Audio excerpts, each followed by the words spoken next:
Alright. Hello all. Doing a nice early stream today because I am out of work. Well, not out of work. I took the day off because it's my birthday, and like I was saying yesterday, I just got back from camping, so I wanted to take an extra day off to kinda regenerate myself. Plus, it's my birthday, so yay me! Anyways, as you can see, I actually went and downloaded a few custom costumes, and right now we are playing as Tengu Man. I wanted to play as Dr. Wily, but his costume had quite a few errors on it. When I would be on the spinning platforms, I would just turn into the alien. When I was on the Tornado Man platforms, I turned into his ship, so that obviously needs to be fixed a little bit. So instead with Tengu Man, and yeah, I can get behind that.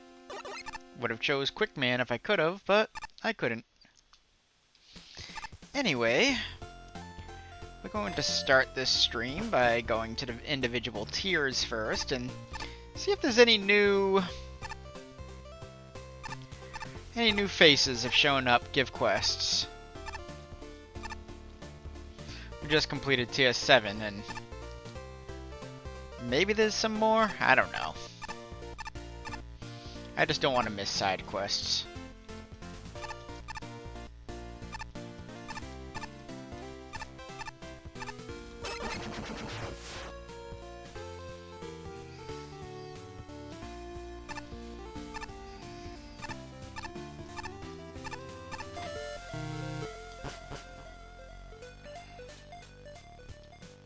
I just forgot to check down here last. Hey! Alright.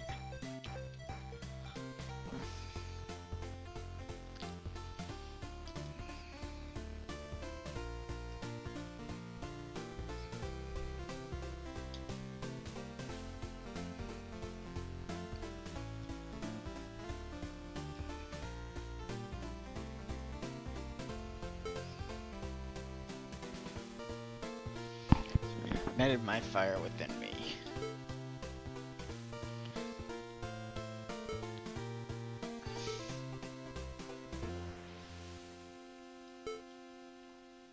Gourmet foods.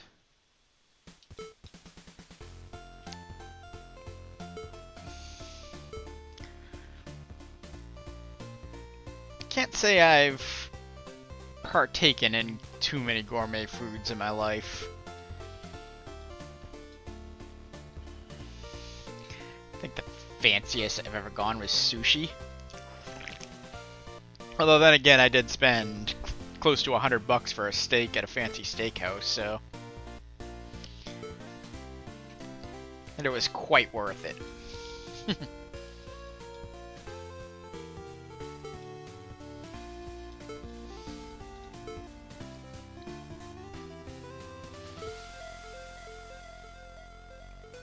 Oh, jeez.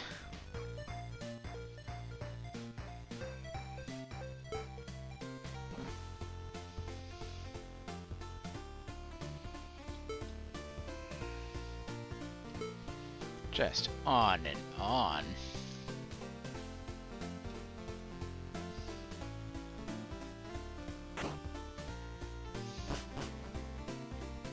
I guess I'm following him.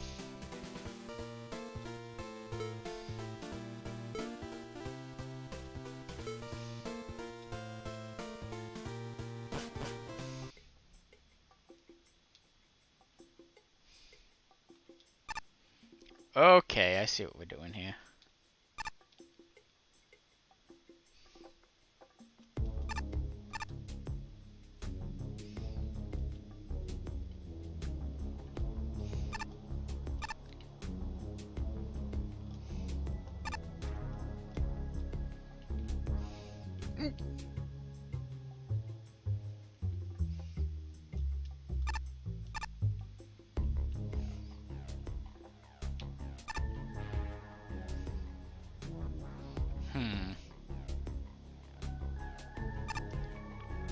There we go.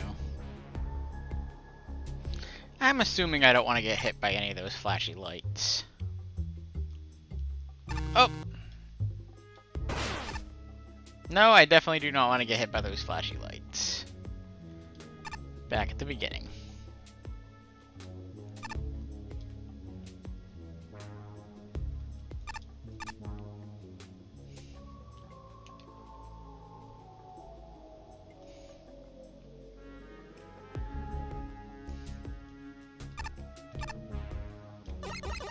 I can't shoot them either.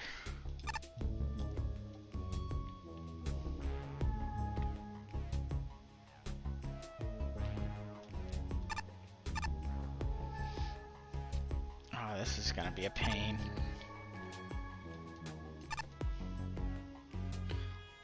Oh, that wasn't what the one I had an issue with the last time. This one was.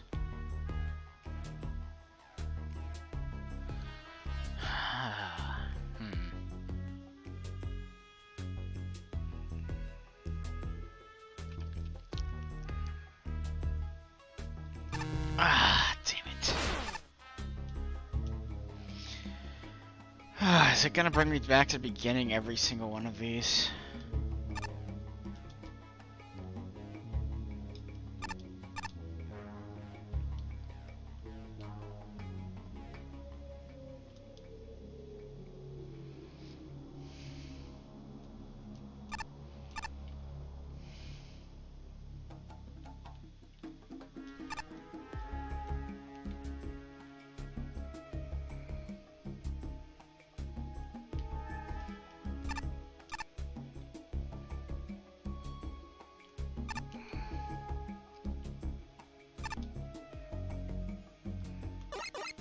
Curious.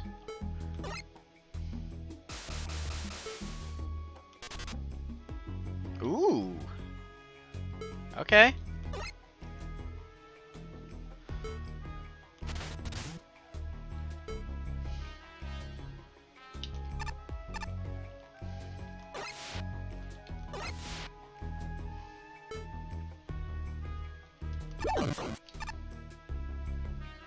That's also good. Okay. Nope. Actually, this might be better. Yeah, there we go. Oh.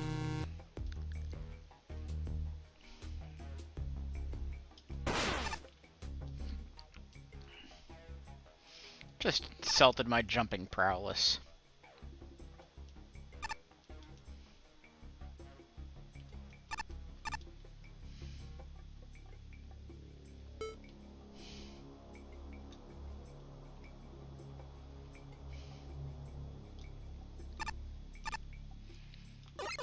It's kind of annoying that I gotta do the same thing over and over and over again.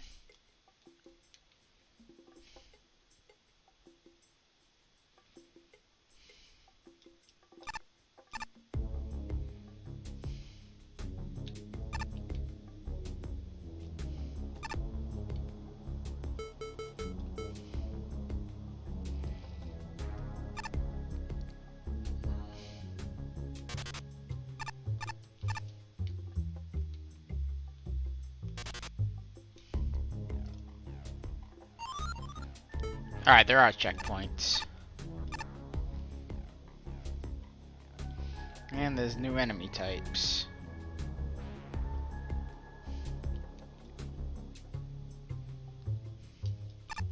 Oop, oop.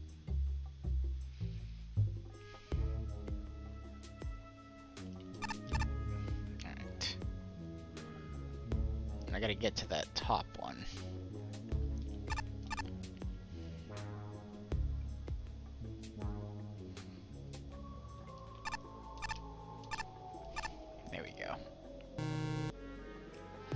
Oh, come on now. Alright. Don't stop moving. There we go.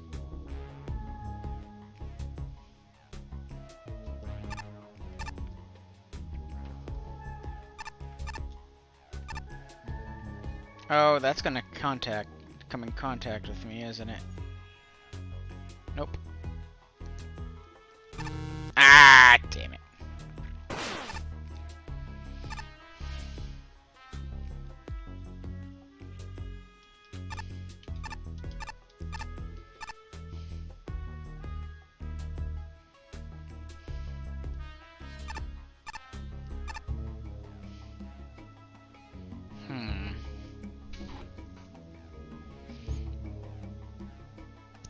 I doubt I could actually hit the enemy. Alright.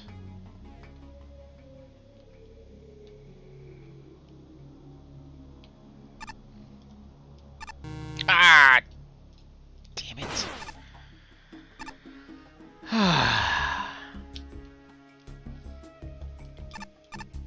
This is gonna be a thing, isn't it?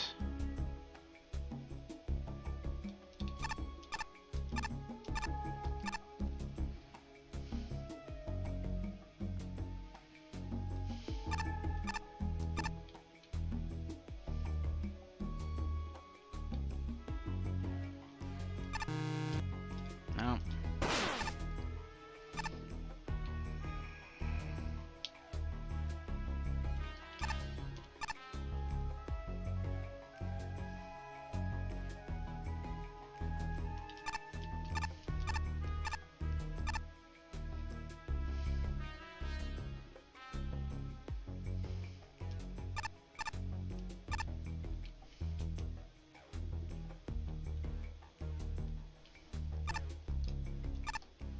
Woo!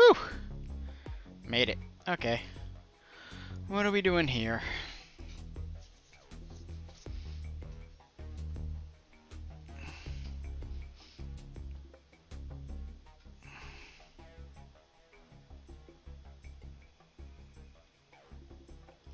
So I can get down here.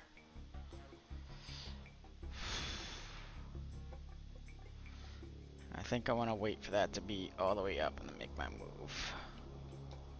Up.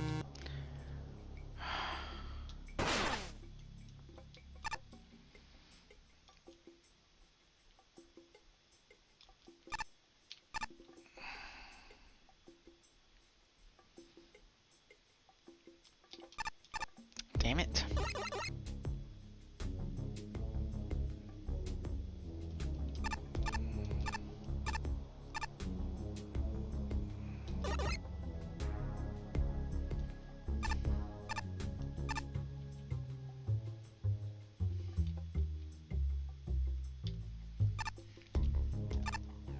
Woo!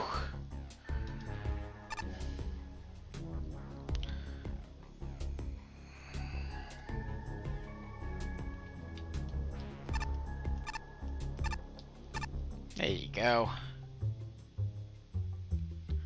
Well, that's not fair.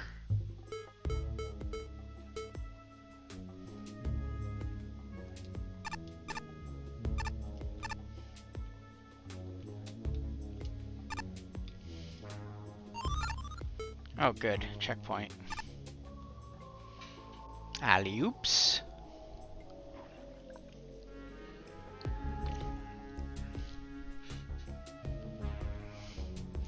Chocolate chip mint ice cream.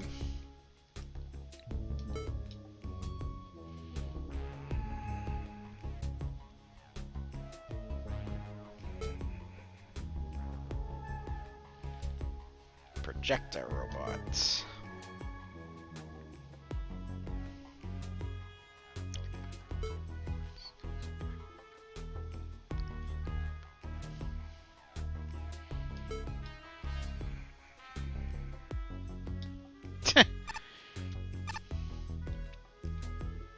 Alright.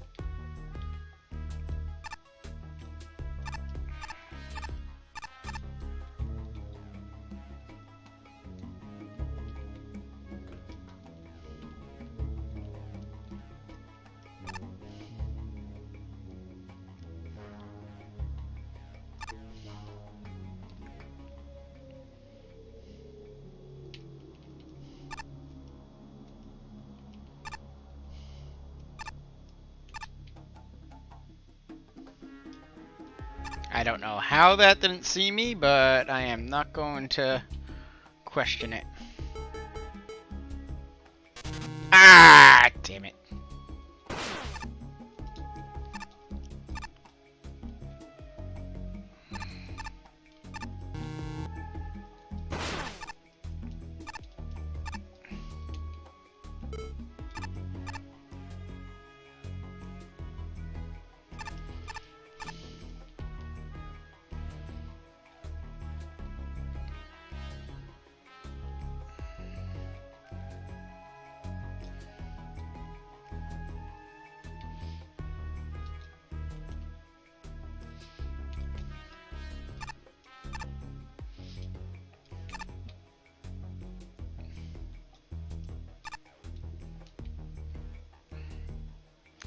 try staying down here. Nope, that will not hit me. So we will do that. And slide off the platform because you...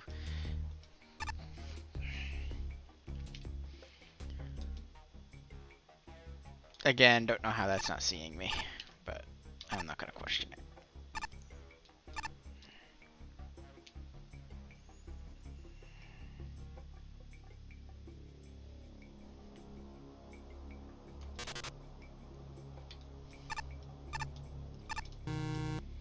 Oh, okay. So I can freeze them, but their light will still catch me. I probably should have guessed that.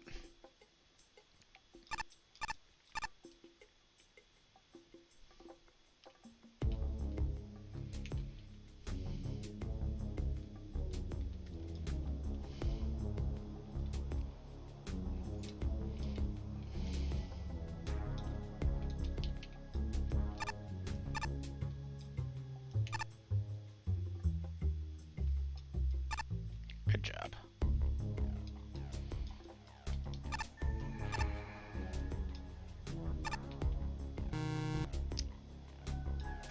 What? Alright, so I have to do that on the first go around.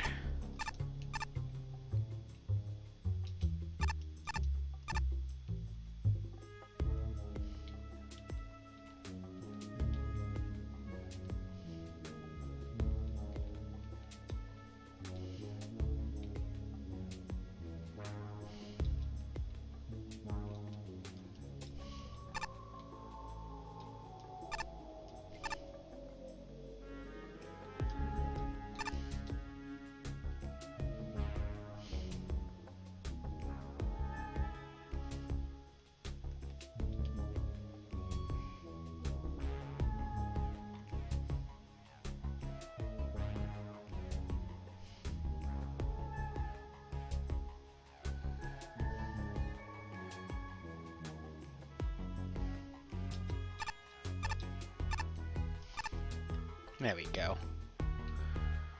Okay.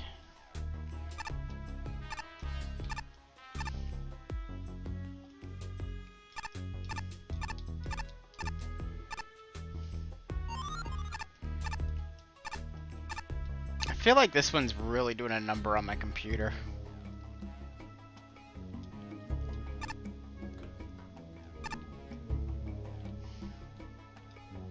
Ah!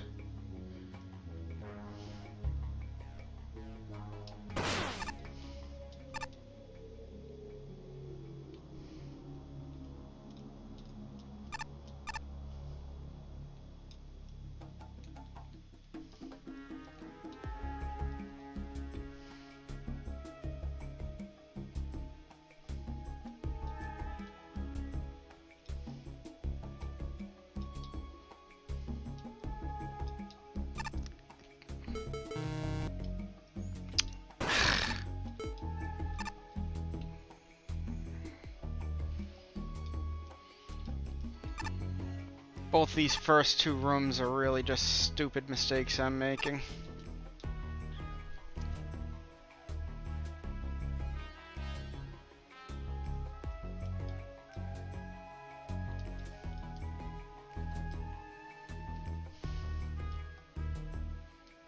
No! Damn it!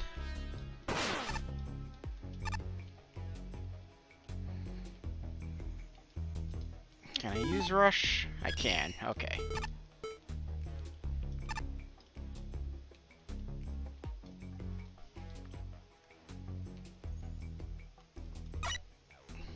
Shortcut.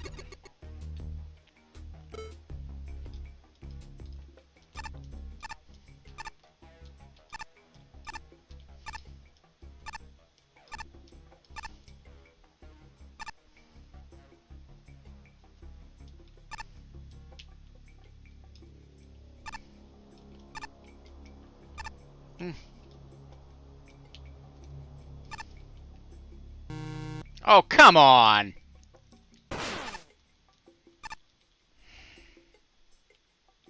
That must be the end.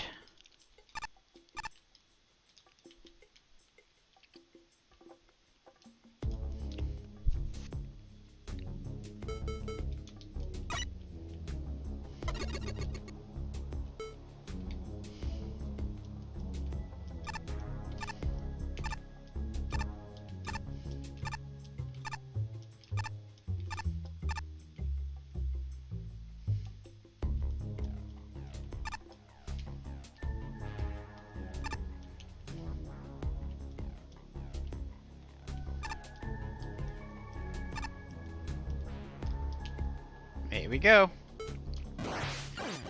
Okay.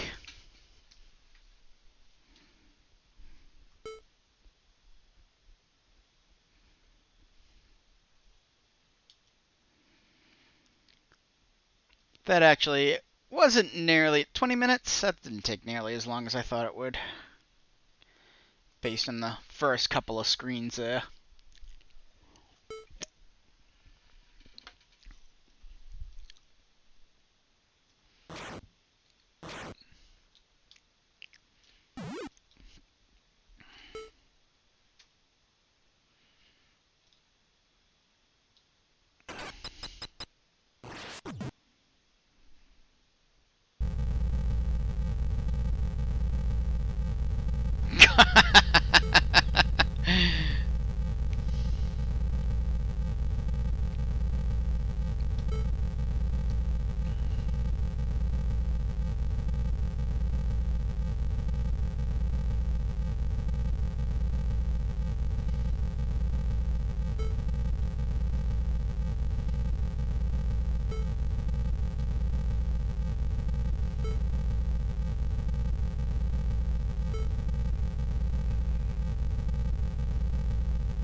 Golden beam? Or golden beam? Somehow I don't think they would drop a Pokemon reference like that, so I'm sure it's golden.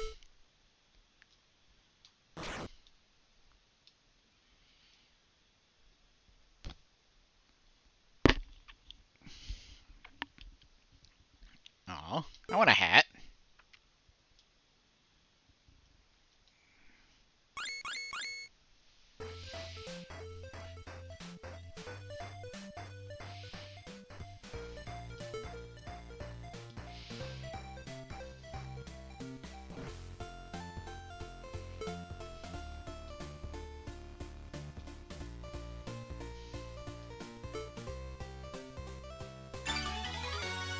Metal detector. Power magnet.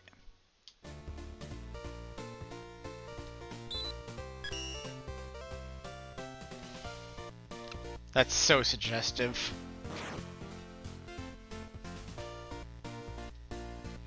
Well, let's go to Joshua and turn these in before we go to the next tier to look around.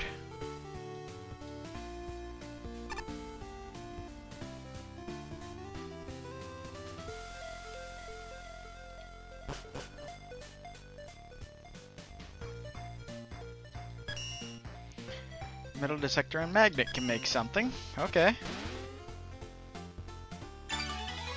A metal detector that increases bolt value and drop chance, but lowers the drop chance of everything else.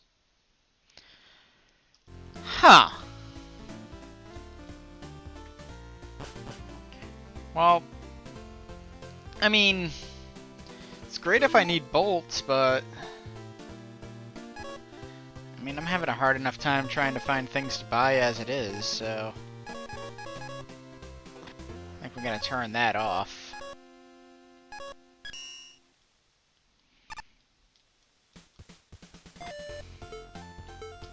Alright. Tier 4.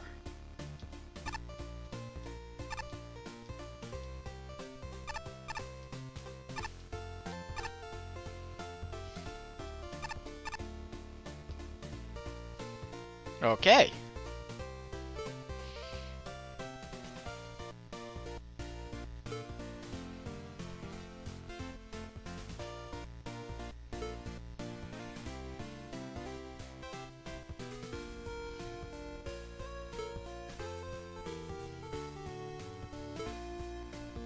Air Lab simulation. 50 unique enemies using only a Tengu blade. Good thing I picked the skin for this. Picked the perfect skin for this, I mean. No, not that one.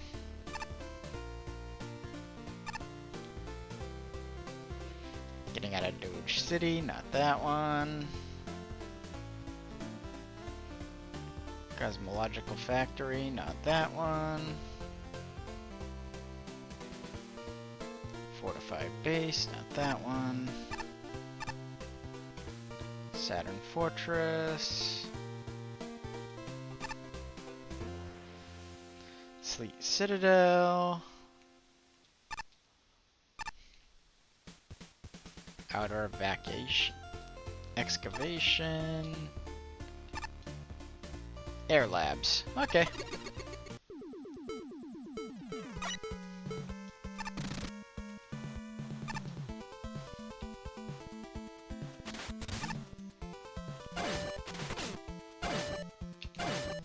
Huh.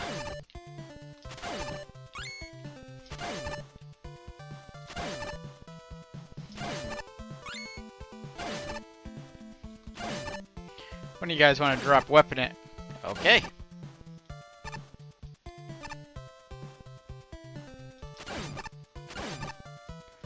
Alright. Oh, weapon energy. There we go. So that's all I can kill with this, with these things, huh?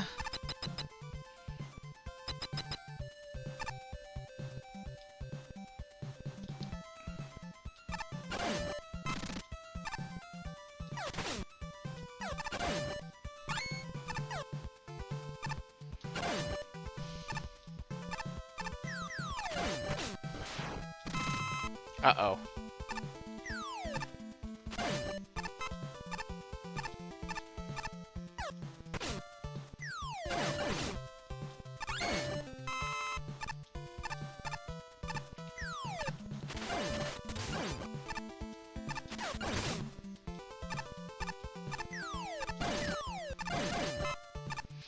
Okay, I can slide through them, so that can still count.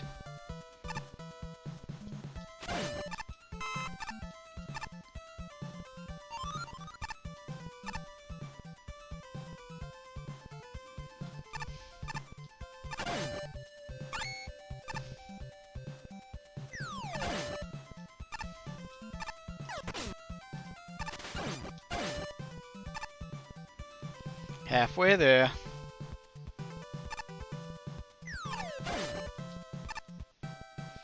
And I know I've already missed a couple enemies. Oh! Damn it, I missed another one.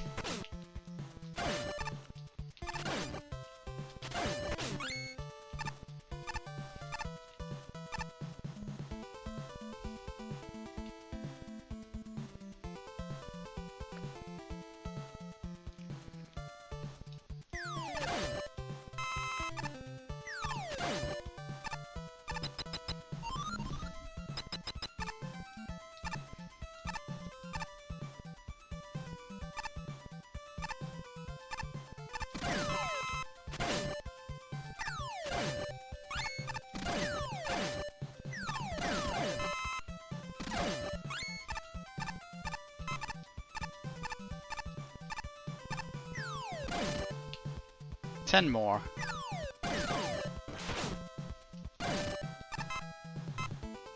Or 7 more.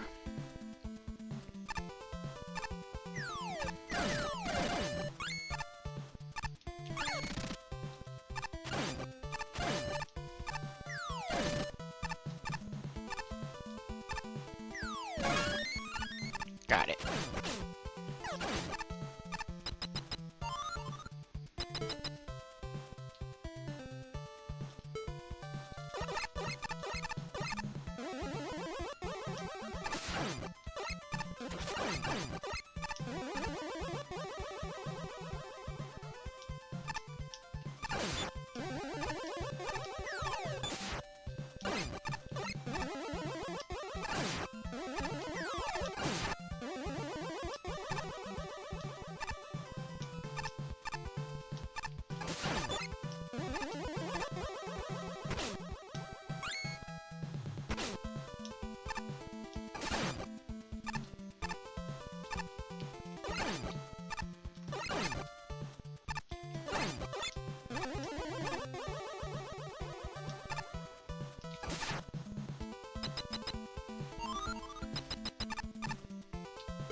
Pretty sure Blizzard Man's the boss, and I would assume he's weak to Flame Mixer.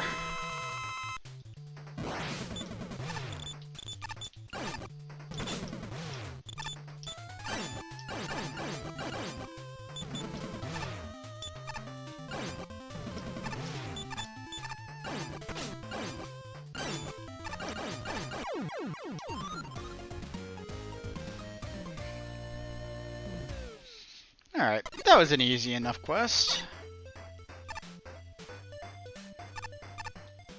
I gotta find this guy again.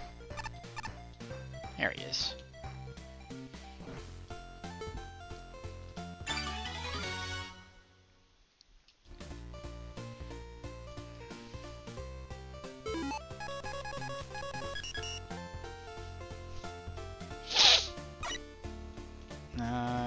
Joshua's over here.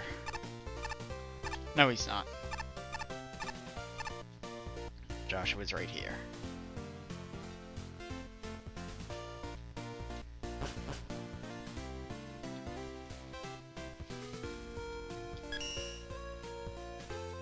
Judgment Sword.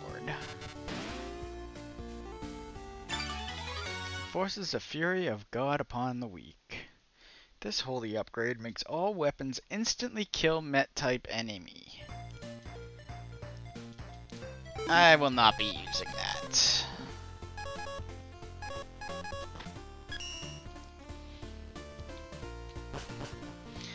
It'll adjust the gameplay a little too much to my liking and make things a little easier.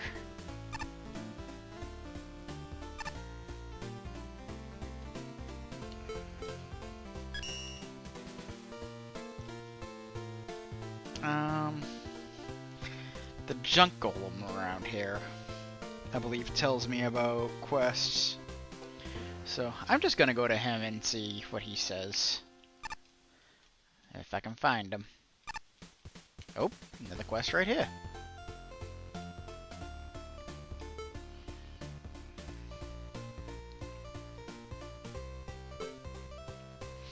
Well, Tengu Man, but not Mega Man.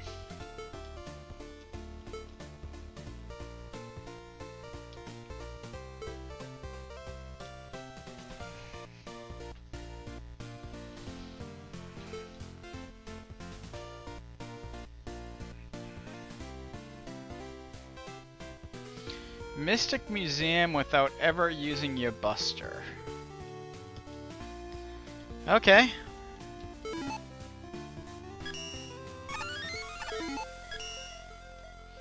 I don't know. I don't recall playing Mystic Museum yet, but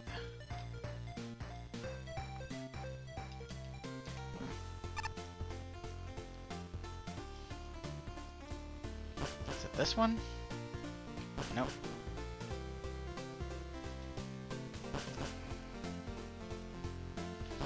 Nope. And I think that last one is the party room. Yep.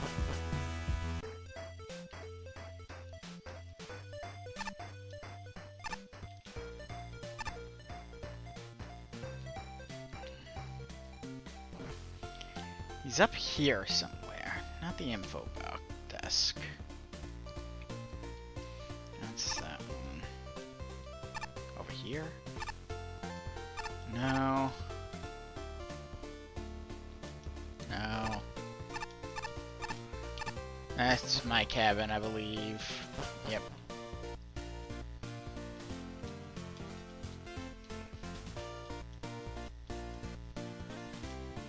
There's nothing over there.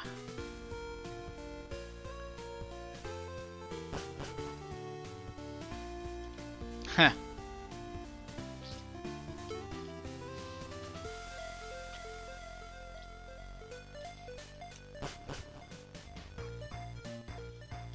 Poor Lightning Lord. There he is.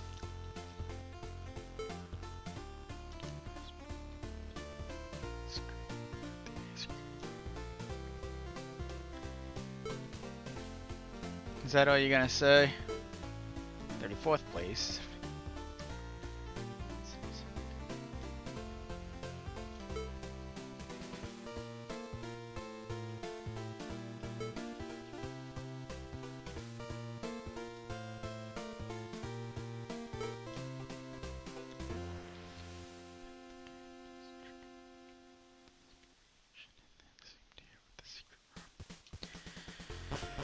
I have a hunch a lot of these side quests are gonna be really hidden. Know it? I'm here, I got the bolts. I'll buy it and disable it.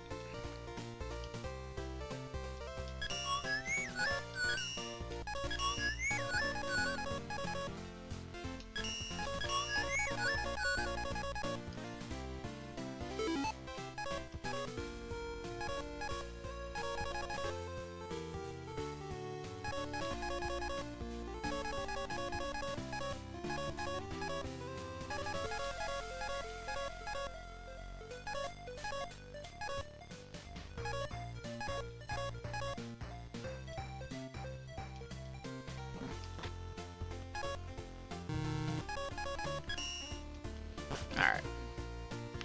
Now let's continue on to the tiers.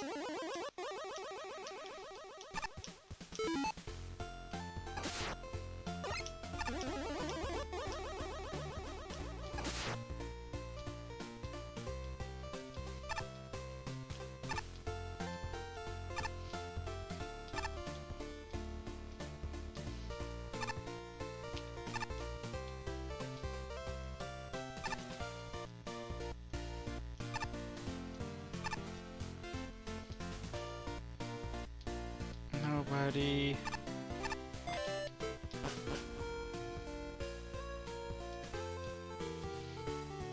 There was already a quest down here, but so I can't imagine there's going to be another one.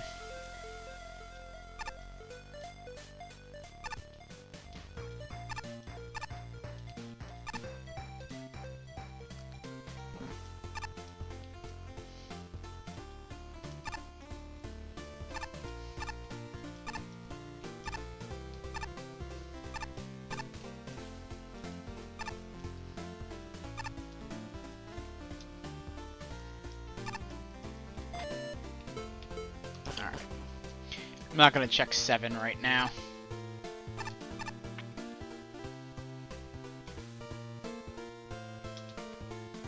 Library.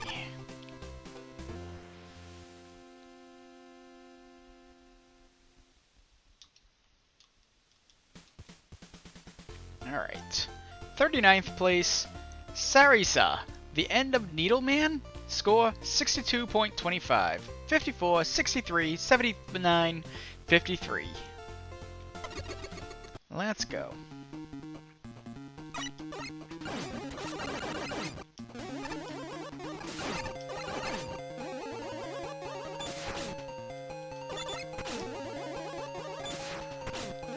Ah, screw you. Ah, footholders.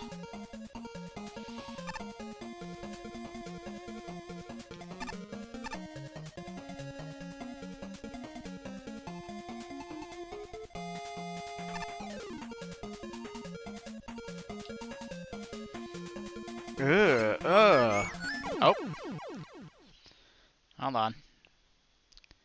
I apparently turned off the wrong thing.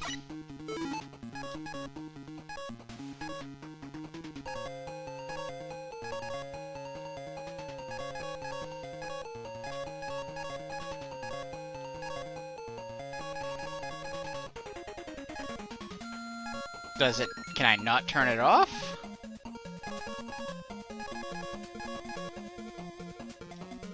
Oh, it's right there. Duh. I was looking for beat rescue, not beat call. Yeah, we aren't dealing with you this time.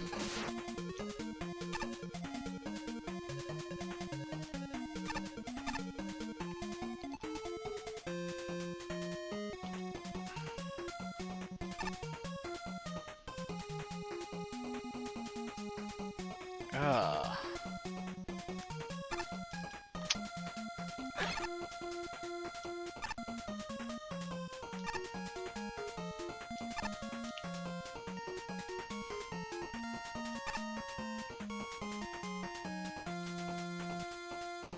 Really?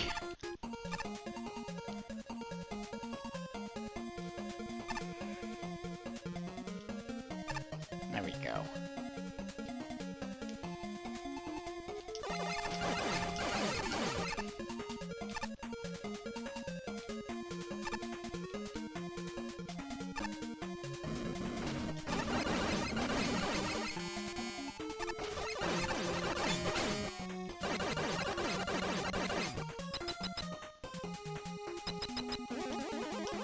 Oop. Going down, I guess.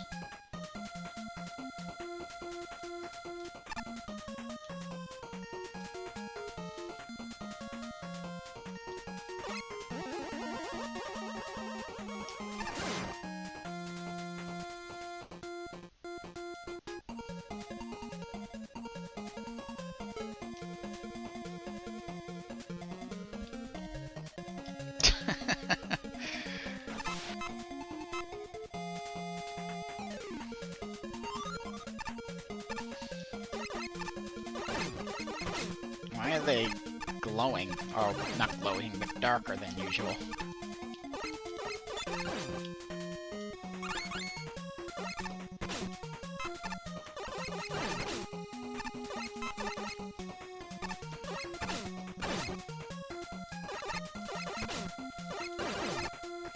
Ugh.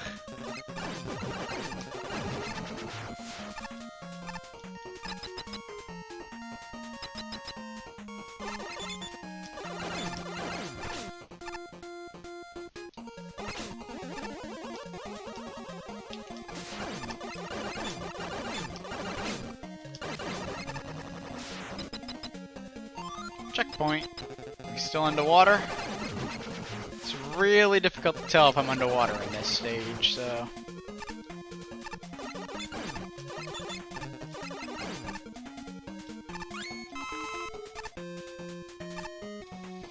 Yeah, that is not worth it. Especially since I'm already full on E-tanks.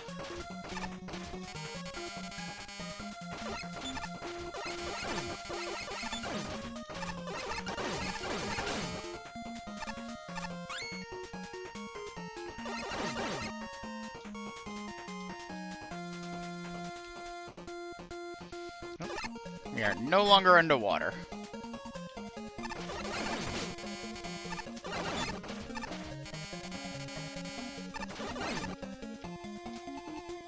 Oh, that is so not worth it.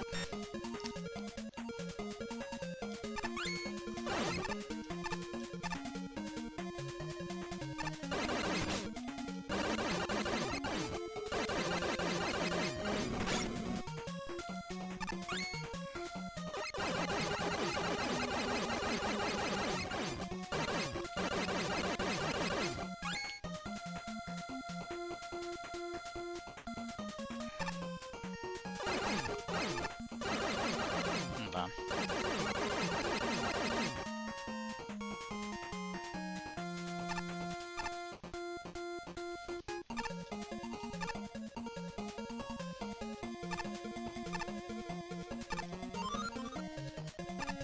Checkpoint. Hey! Free health refill.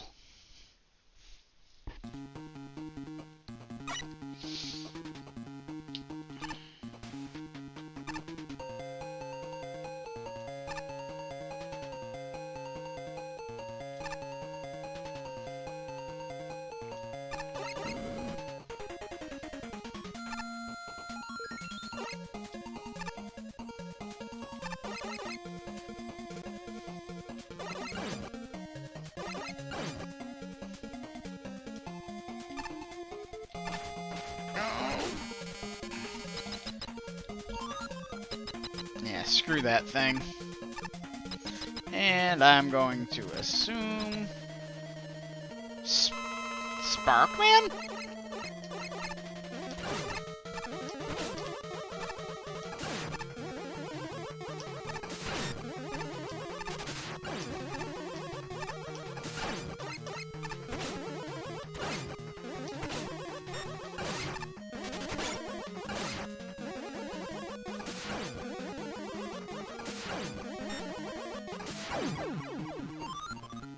Oh, we're still not done. Okay.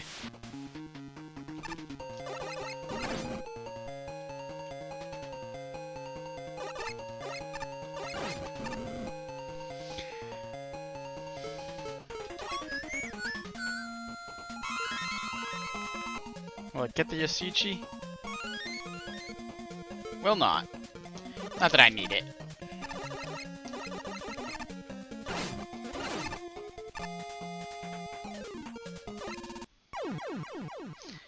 Oh boy. This'll be a thing.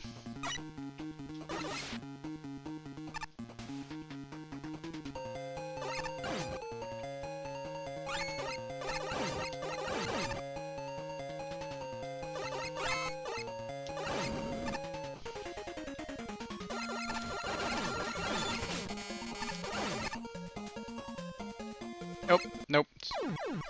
Not high enough.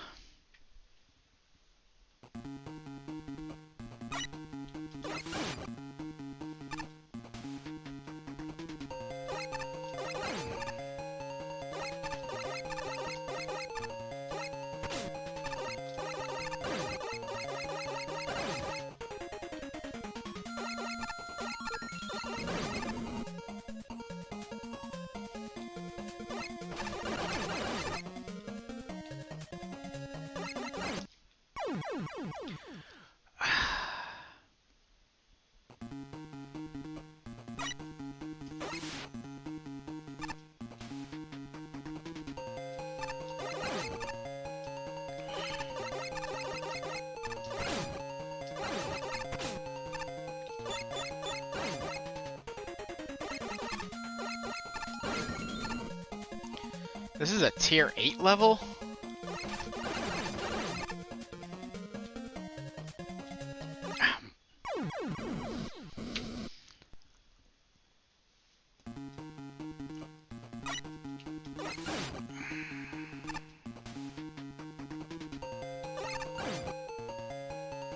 This is a really bad introduction to the tier.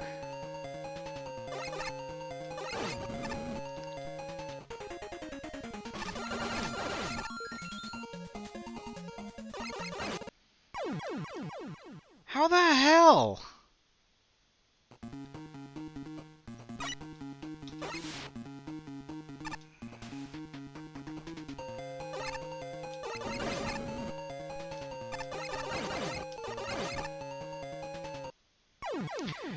Oh, and I jumped too high.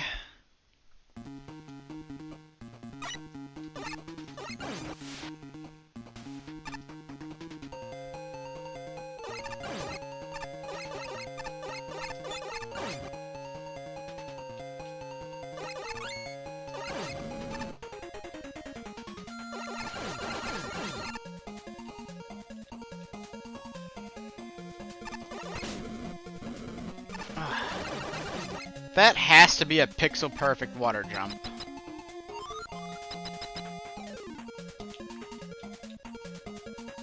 Needle log. Those two, they just ganged up on me. I tried to hide, but they split freaking.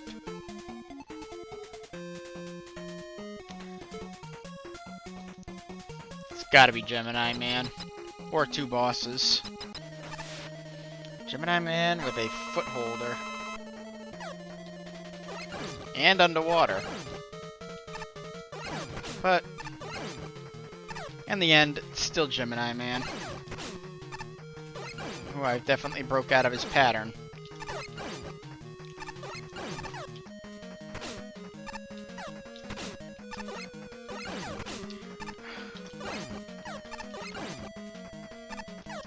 What the hell? They don't know what to do because of that foot holder.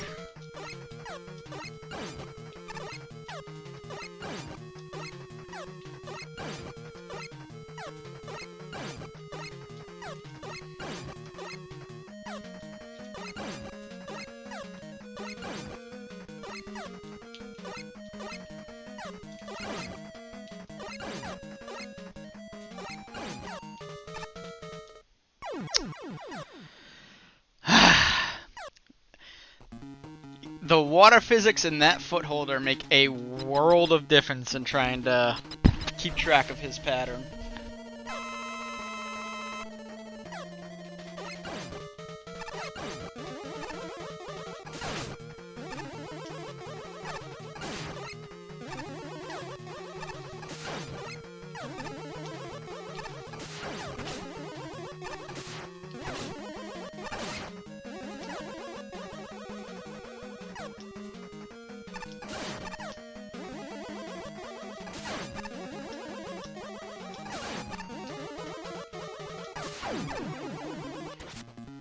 Still not over? Oh, it is over. Okay.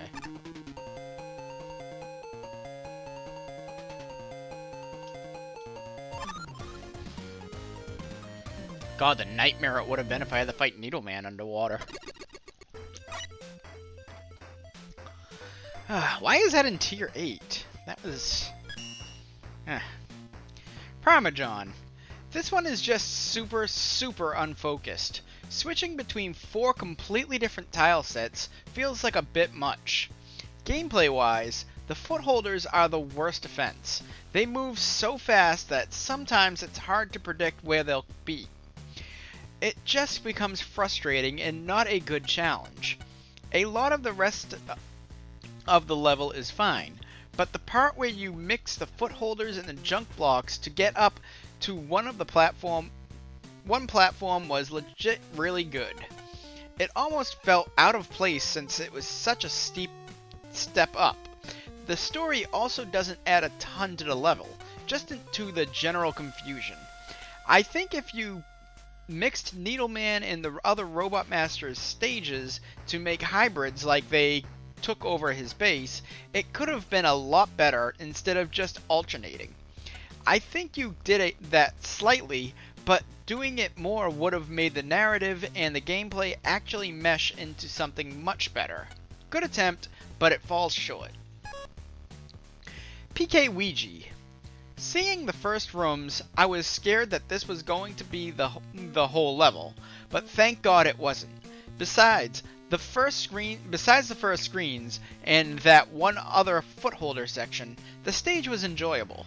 Shame that those footholder sections weighed it down. One part that stood out to me was the combination of junk blocks and the footholders. As the footholder dropped the junk blocks onto a stack, that was pretty neat. I've said footholder too much, haven't I? M-Jacq. You've all played Megaman Maker, right? So you're all familiar with the creative boss arena. E.g., the room where you fight Cutman on a conveyor belt pushing you towards a row of fire pillars while a tech shoots at you from above or whatever. For the record, I have not played much Mega Man Maker, but the way she described it, I can pretty much guess how that is. This contest has a lot of boss fights which aren't quite as convoluted, but still operate on the same principle. Can't make my own custom boss, but I can make my own custom boss room. That'll make my level stand out. Well, this level has not one, but 2 creative boss rooms, and let me tell you, I wish it didn't, because those rooms suck the fun out of their respective fights, and the stage as a whole.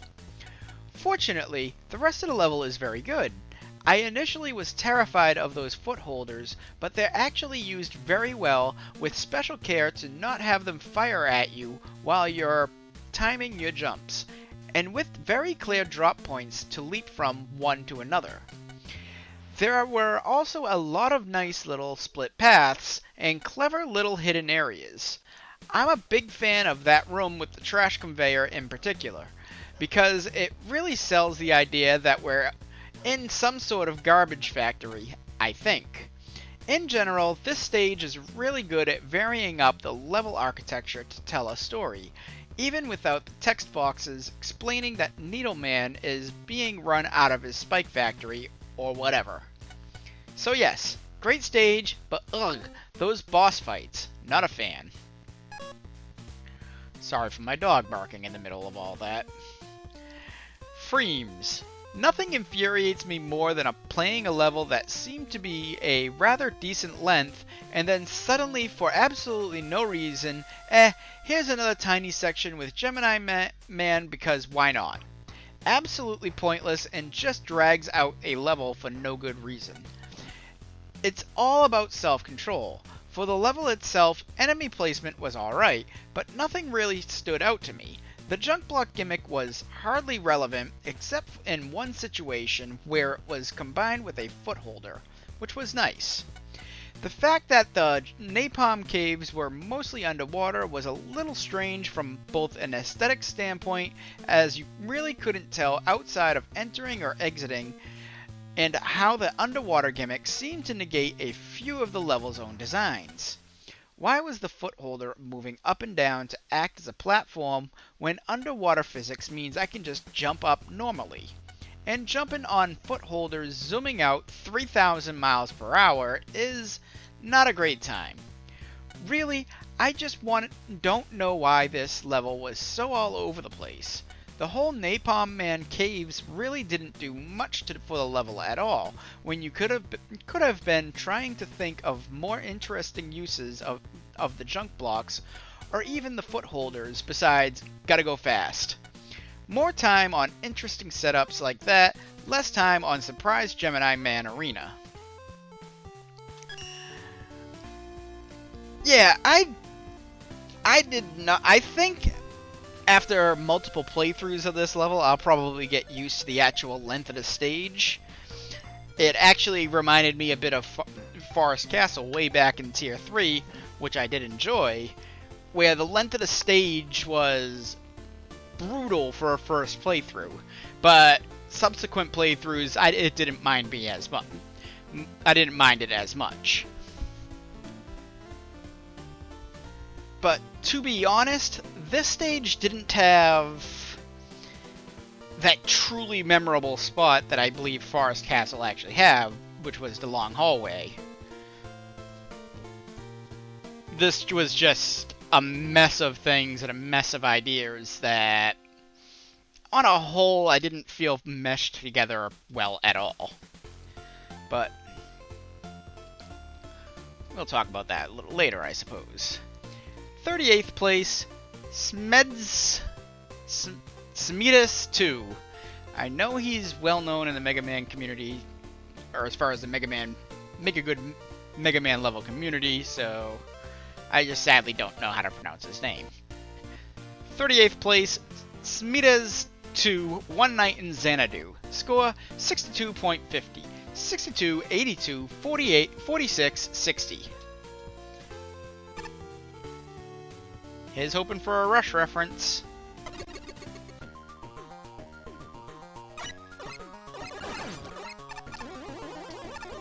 Nope.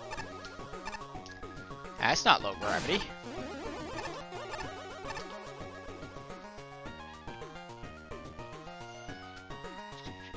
Missiles.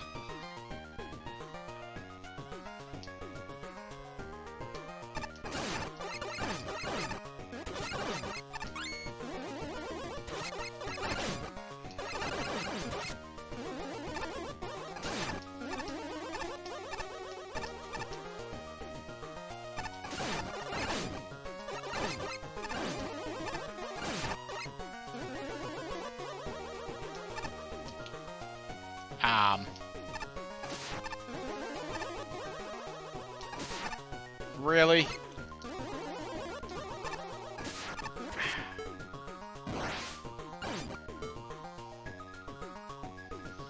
I really hate when I'm forced to use Robot Master weapons.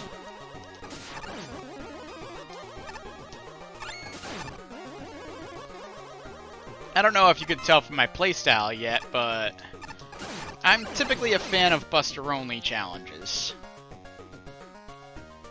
I don't like to use Robot Master weapons unless I absolutely need to.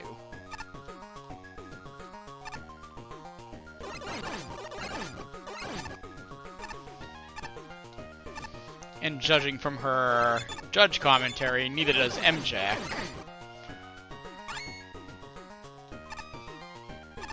Which maybe that'll explain the low score on this stage from her. I mean,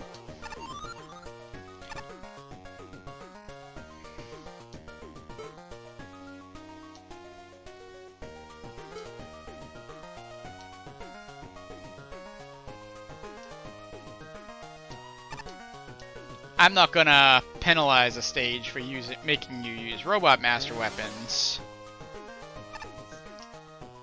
since it just screws with my playstyle, and probably not a whole lot of other people's, but...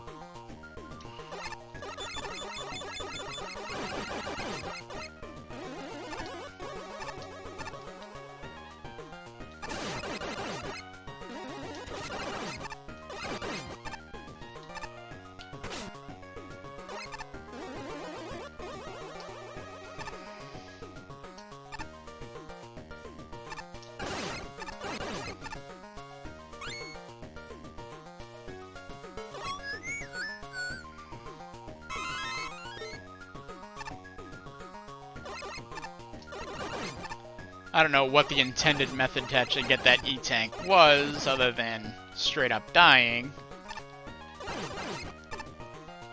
But...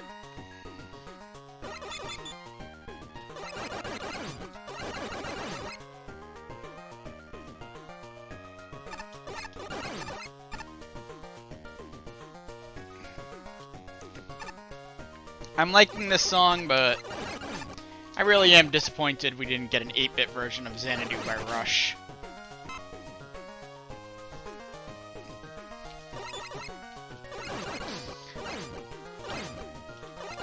Especially after that 8-bit version of Running Down a Dream. Oh, spikes are not instant death in this stage. Alright, good to know.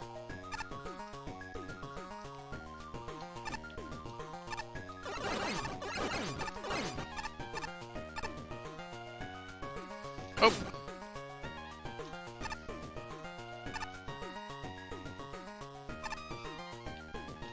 Wait a second.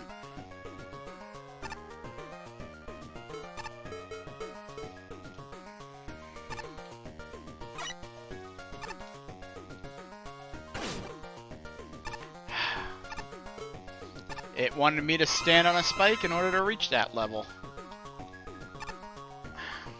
I don't know how I feel about that either.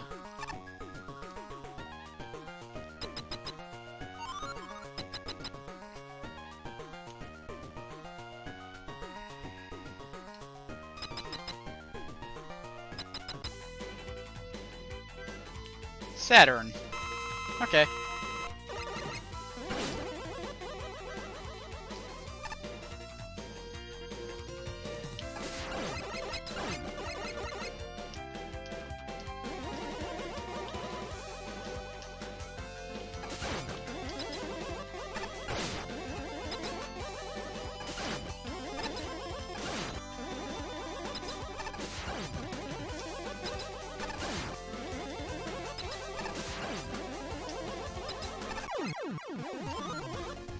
Alright.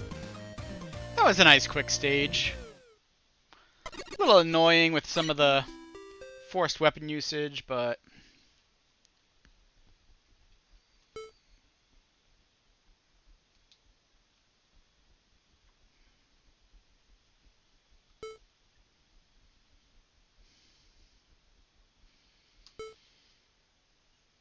so I gotta leave tier 8 to go to tier 9 to challenge him.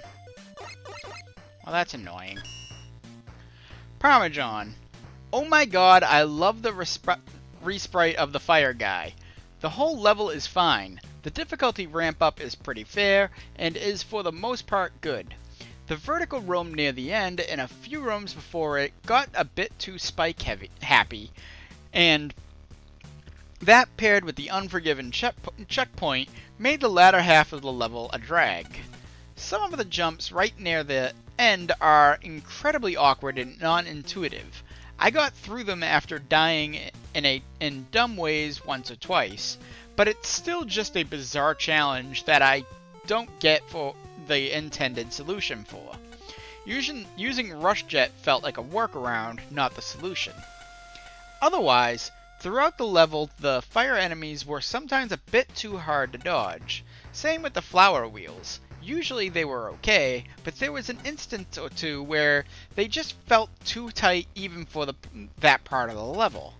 The functionality dock is because several challenges are skippable in the low gravity section by jumping over the ceiling and skipping things. Minor, but it exists. The text was a bit too wordy for my taste, but it didn't really affect much. I just felt like it could say the same thing with less words, and it would have been easier to digest than these long sentences. Overall, a good level, but it had its weak spots. Another round of testing and editing probably would have fixed most of this level's issues. PK Ouija. I can tell that a lot of care went into the visuals in this stage, even if some of the retextured enemies look a bit eh. I do really enjoy that the rotating flowers were used for something besides a stupid mini-boss for once. Not every section with them seemed too fair, but they weren't that bad. Although there was one jump near the end where I'm pretty sure you can't advance without rush or concrete shot. Not sure what's up with that. I think the intended solution was literally to stand on spikes. Never a good thing. M-Jacq. Xanadu doesn't look or feel much like a Megaman level, which is both a blessing and a curse. A blessing because it avoids taking place in a generic laboratory as Megaman levels won't want to. This really does look and play like a sojourn on a spacey and thoroughly alien planet. Except for the batons, which I was disappointed to see weren't reskinned. But that spaciness is also the level's largest problem. It often feels like the assets were placed down for aesthetic value rather than because they played well. The level's not really difficult, with most enemies placed where they pose no threat. The platforming felt kind of random too. Most notably, there's a wall that's 9 tiles tall when you can only jump 8 tiles high without utilities. I somewhat wish you put as much effort into the playability here as you did the atmospherics. But at the same time, I think that the appeal of this level is that it doesn't feel designed, which I'd be okay with if that didn't detract from the play experience. But the real weakness of this level is that it doesn't feel playtested either. This probably could have used a couple more iterations to get the right balance of spacey, abstracted scenery and enjoyable platforming. Frames. Who knew that space was just full of flower clock things? Let's start off by saying that for the most part, I enjoyed how the gimmick was used. It's an interesting one considering its only real use in canon Mega Man is the Hornet Man mini-boss. But it acting the way it did provided a somewhat unique challenge. The custom enemy skins also gave the level some nice flavor and a good excuse to put hot heads in the air. Although the stationary cutting wheels hardly posed a threat. Well, ever. And were pretty easy to get by. The last section's required use of special weapons to barely make a jump is something that I also cannot tell it was intentional or not, but it definitely kills the flow near the end when everything else can be done buster only with no problem. I'm also going to point out how adding spikes, even if they're not instant kill in the middle of the boss arena, doesn't automatically make the boss more engaging. Especially when Saturn's guaranteed safe spot on his time freeze move is right below him, where the spikes are. I think there are some good ideas here, but it just ended up lacking refinement.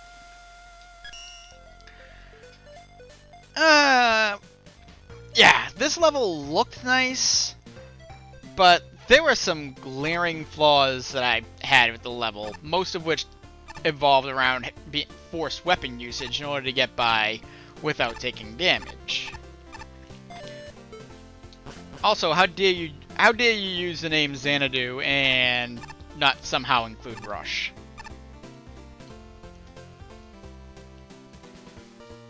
That's sacrilege.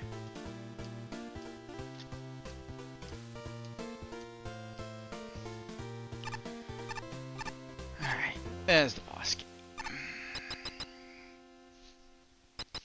Very annoying that I have to go to tier 9 for this.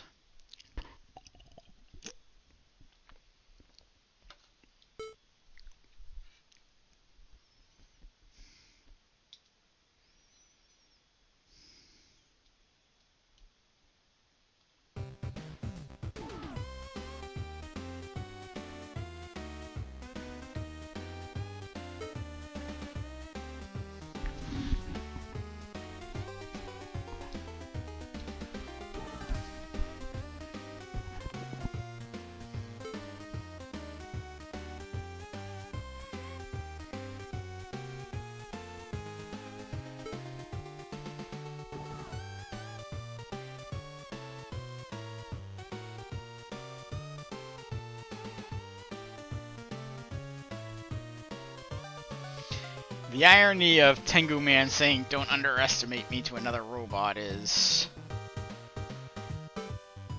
fairly funny. And Tengu Man's whole personality is the fact that he's the most arrogant thing on the planet.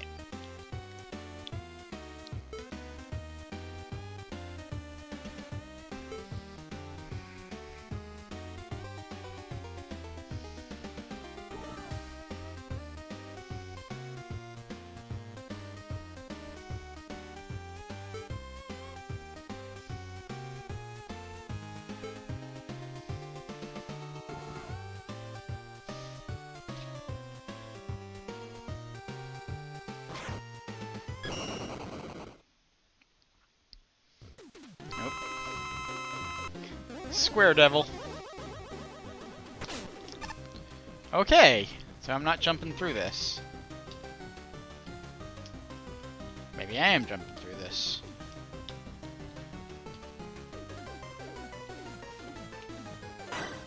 Oh.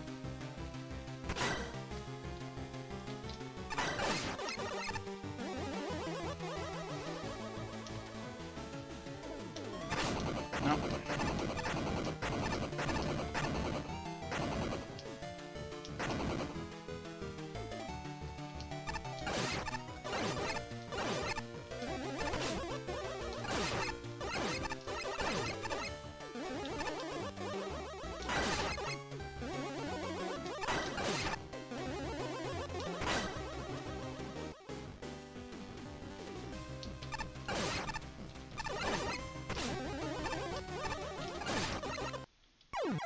Ah, it was so close.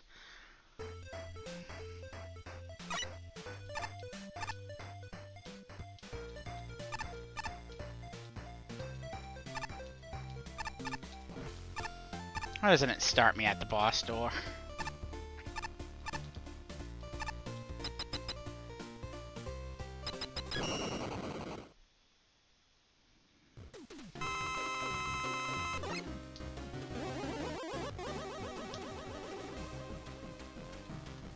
Nope.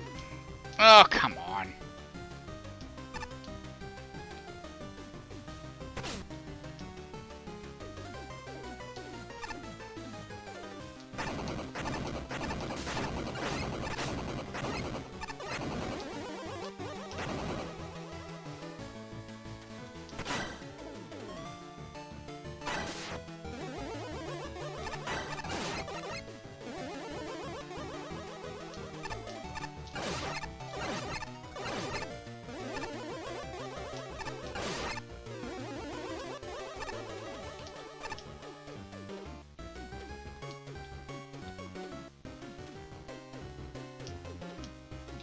Damn it.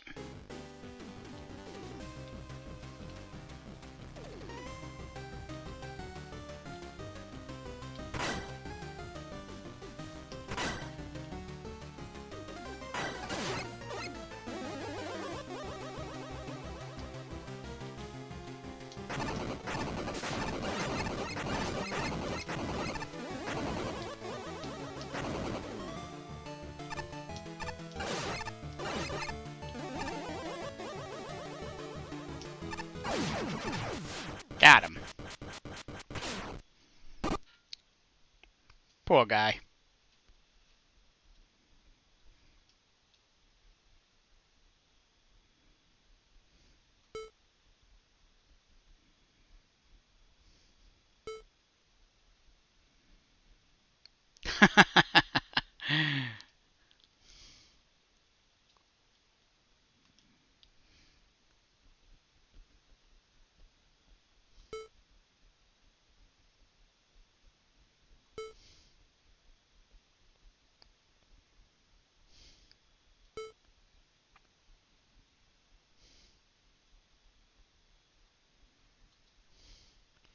I do hope I fight these guys again.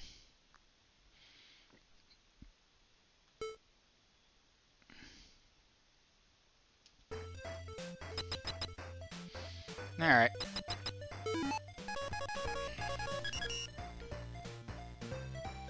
Back to tier 8.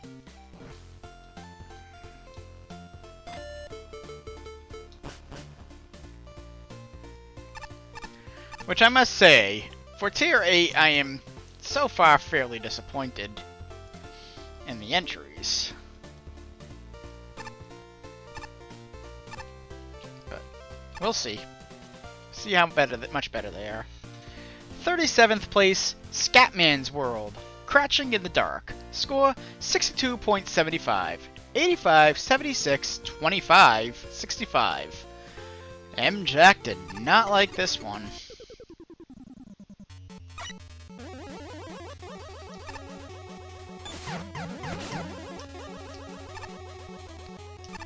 Quickman Aesthetics, Crashman Platforms. Ooh. Crashman Platforms with Guts Lifts Aesthetics.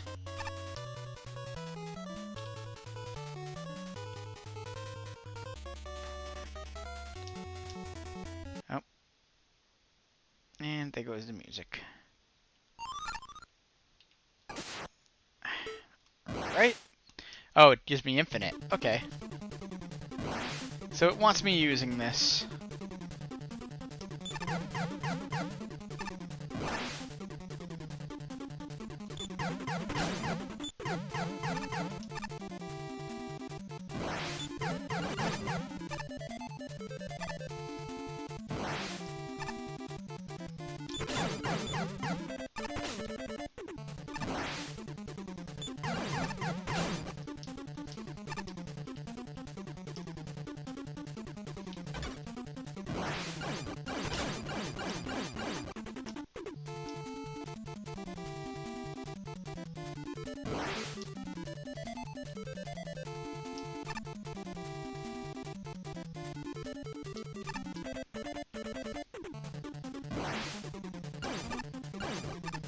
Is that a mini version of the mini boss?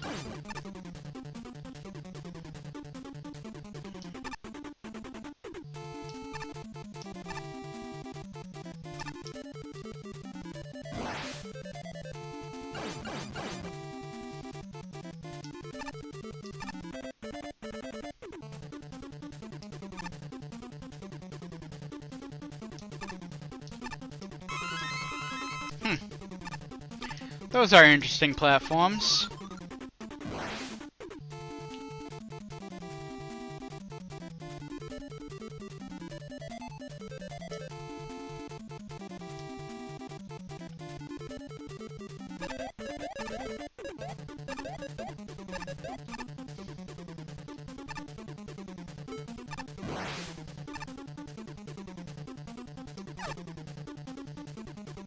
Oops.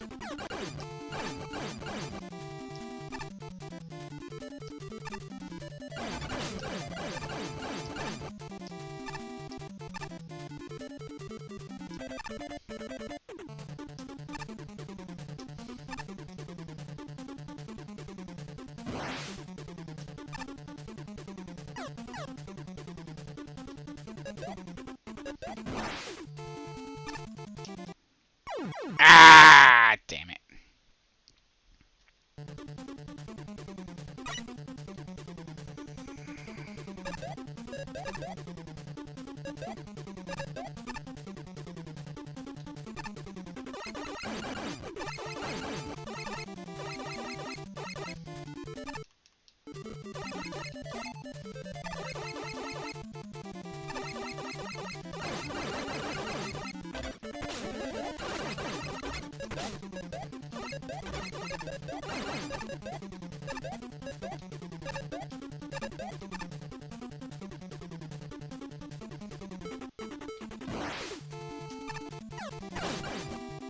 Really?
Oh, they respawn? God damn it.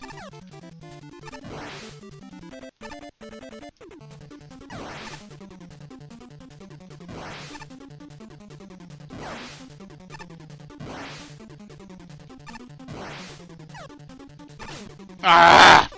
Arrgh. Oh, come on! Mm.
That room is obnoxious.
Alright, checkpoint was right there at least.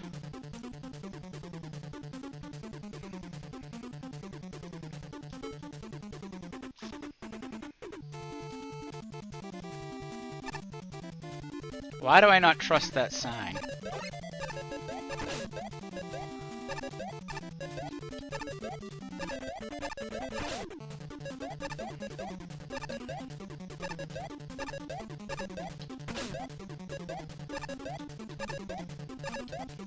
I know I'm in on oil, so I don't want to...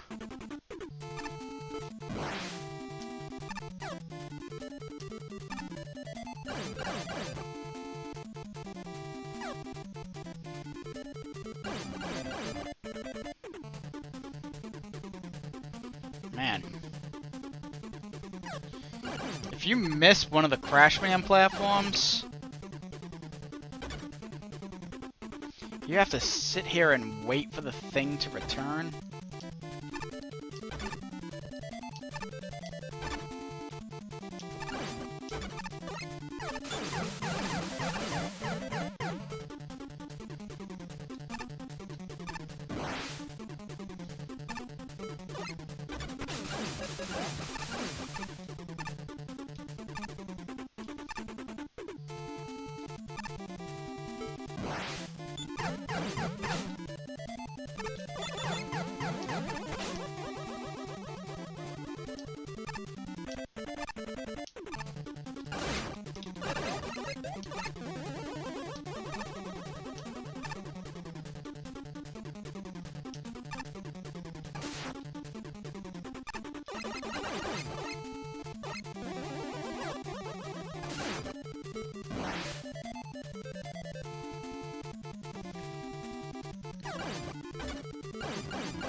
Fireman.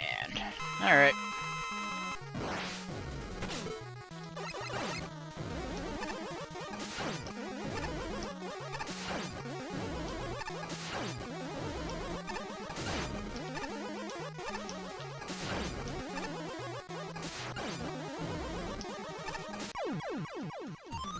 Yep.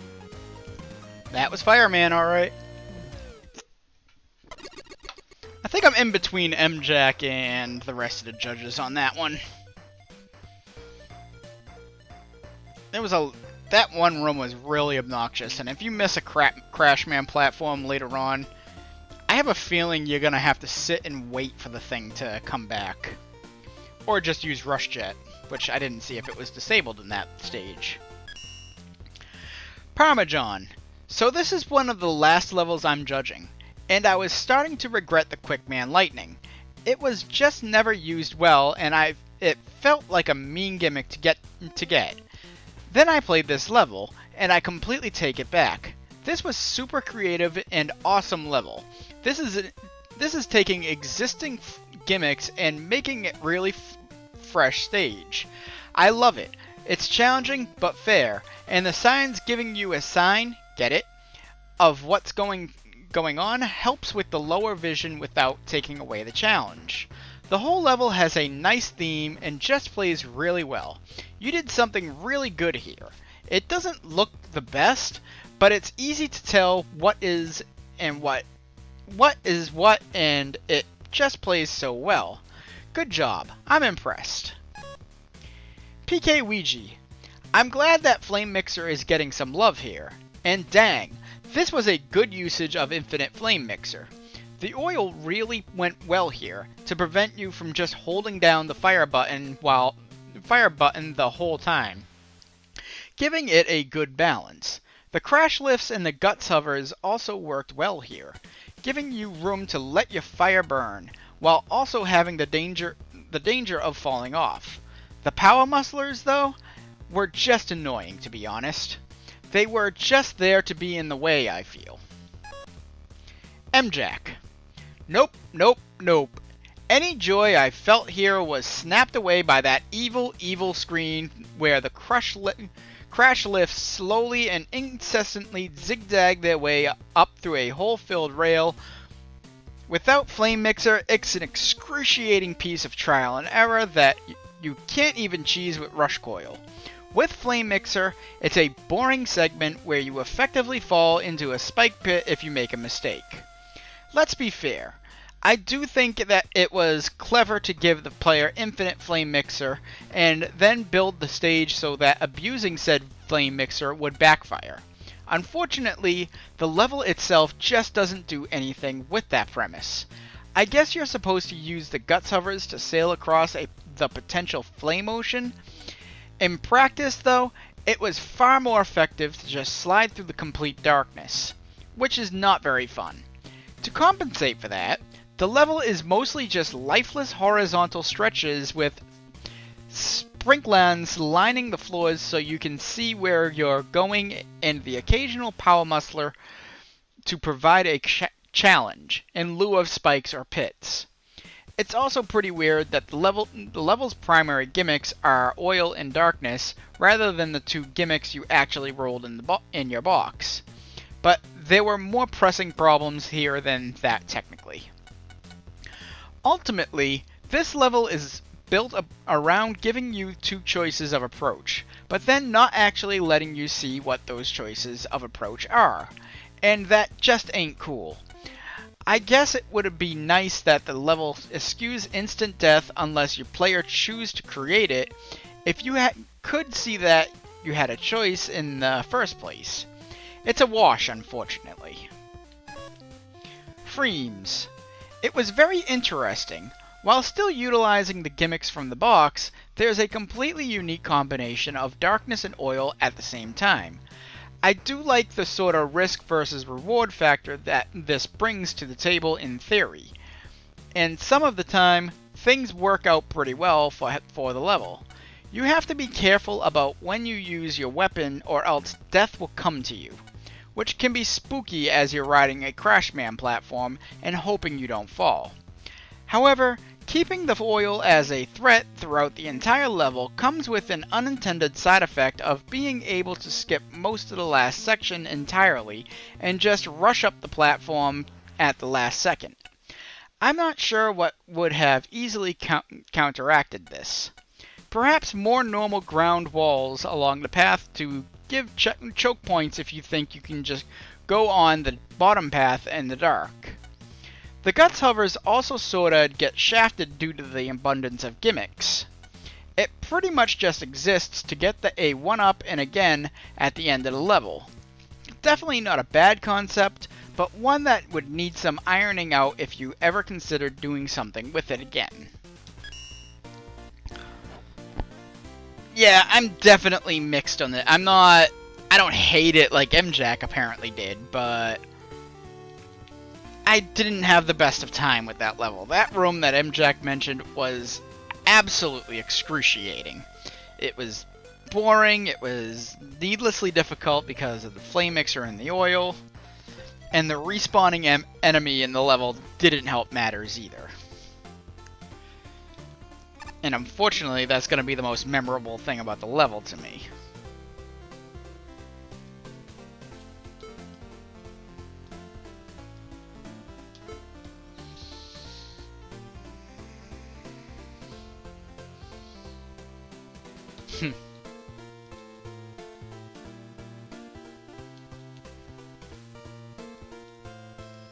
Haha.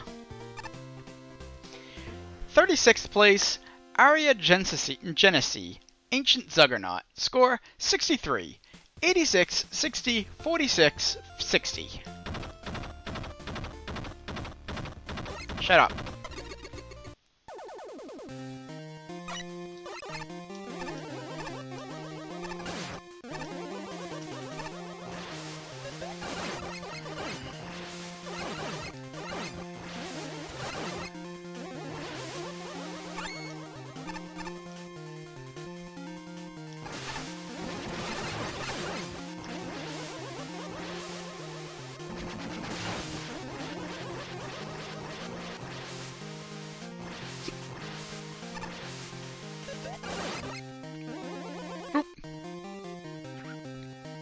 I'll look at it later.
That was unpleasant.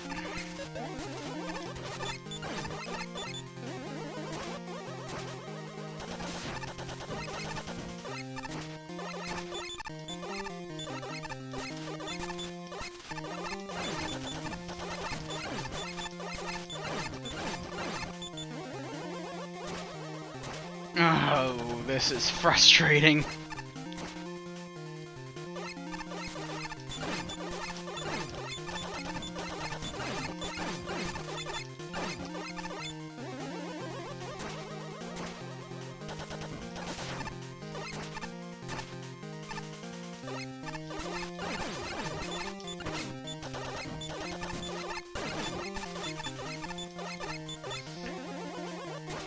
Oh.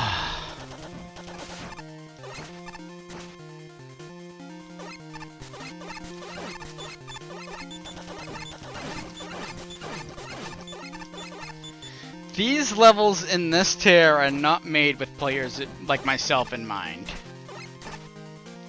I could easily cheese this with Robot Master weapons, but it's not my playstyle.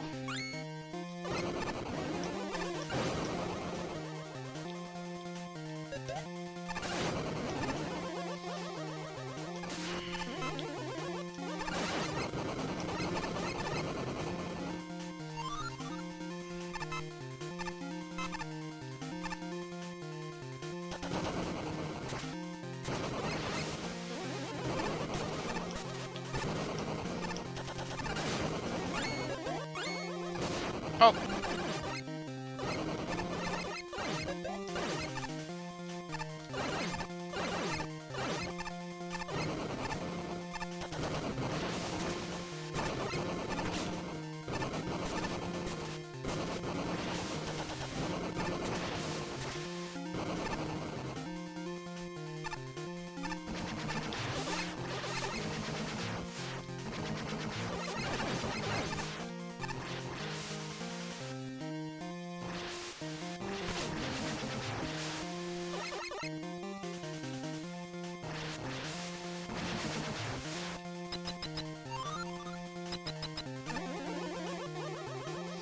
Checkpoint reached. Honey woman.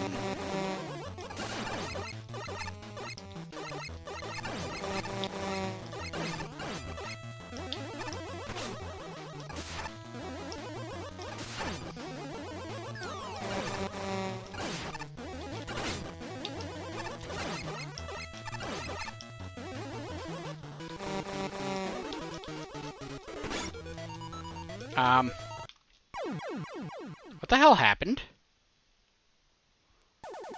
My controller locked up.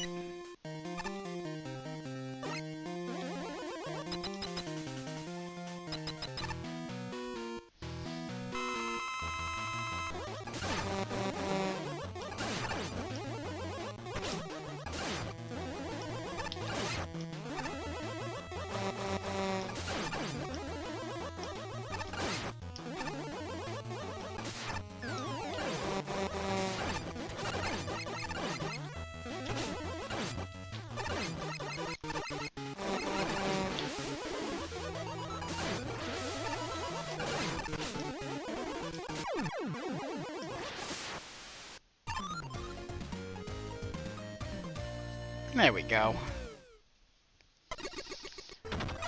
Whew.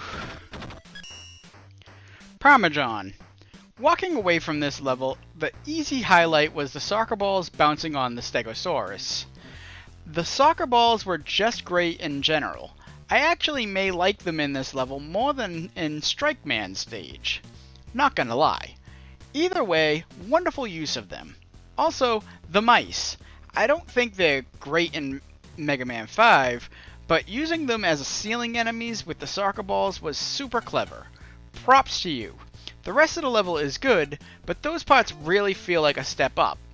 Overall, the level is consistent, the theming is nice, and the Stegosaurus are only the little bit annoying. Good level. I do not agree with that last statement. I think they're terribly annoying, especially that one setup. PK Ouija. The only real complaint here is how annoying the Stegos are to fight. I preferred them when they were used as a way to make the soccer balls continually fly up and down. Let's see. The windy climbing sections were fine, but the last one felt like the first one, but a bit longer. Not harder. Shame, because there was potential. M-Jacq. Ain't no rule saying a Stegosaurus can't play football? Waterboy reference? I don't remember. Wish I could get more of these references, but it's really difficult to pin them down when it's just in text form. It's worth noting that I do these levels Buster only unless required, because this level uses a lot of Stegosauruses, Stegori, and they're all real annoying to take out with just the Buster. Some of them are awkward to take out even without the Buster. I'm thinking that one screen with all three enemy types together, where it's too high up for you to easily stand next to it with the flame mixer. You can use Rain Flush, I guess, but that feels like cheating. I did, for the most part, enjoy that section of the level where you had a set of rooms all one after the other with mouse bills roaming the ceilings. Maybe more for aesthetic reasons than gameplay ones, as they mostly served to tie all the challenges together. I also appreciated the secret path that you needed Rush Jet to access, and how the trouble there came from figuring out how to land on Rush with the fans pushing you away from him. But mostly, I found this level frustrating, probably due to the awkward mix of fans that mess with your movement and enemies that shield themselves from your hits. Freems. The level was the very simple gimmick. The level was the very simple Gimmick 1, Gimmick 2, now a little of both at the same time, which is fine. Though the fans were rather standard in usage. There was some creativity with stacking soccer balls and putting some of them on the dinosaur for this crazy moving platform, which while novel, is just a little janky, unfortunately. But outside of that, it was your standard fare for the most part. The mice and freebirds were used well enough, bubbles dropping on top of you while you have to deal with the mice on ground level, makes sense together and is cohesive. I guess the only real oddity I had was that the end tower section was very similar to the first in most regards, albeit being harder to read with all the same blue in the background, which sort of felt like an anticlimax at the end of the day. But there are far worse oddities out there. We're going back in here to talk about the level. Yeah, that level was not a fun trek through Buster only because of the Stegosauruses. The crabs also, while not nearly as durable as the other ones, were still slightly annoying in that regard. Much less so than the Stegosaurus, though. And yeah, I feel like this one would be better suited with Robot Master Weapons.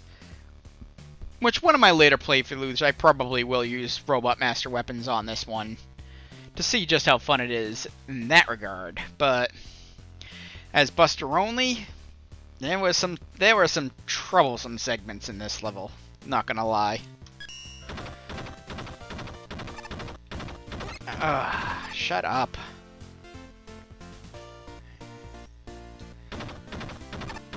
Oh, because it's a library. Okay. 35th place, Yoshi-Atom, Bunker 20XX. Score, 63.25. 76, 69, 41, 67. M-Jacq is really not liking these levels, huh? I think me and her really have very similar tastes as far as levels go.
checkpoint.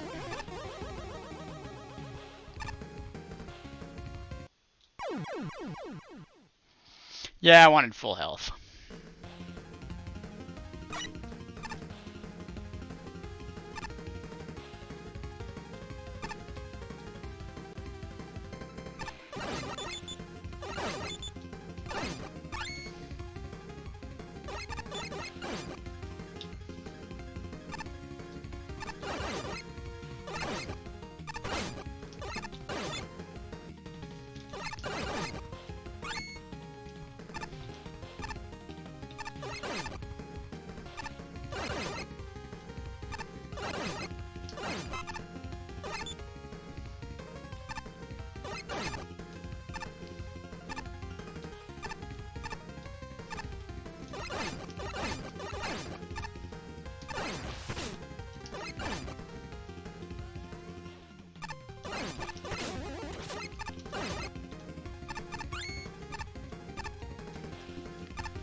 Stage is a little enemy spam.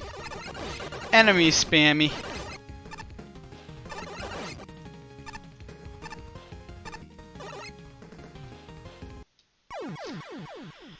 Really?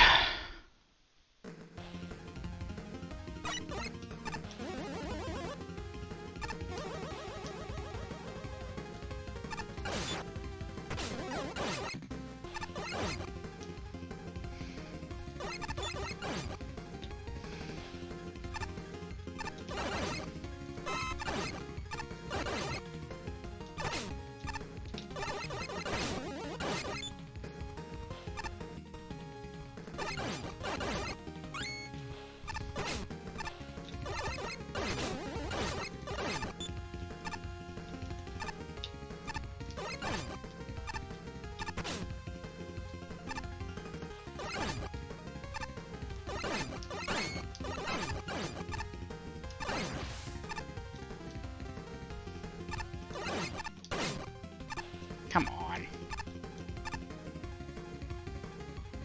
Alright.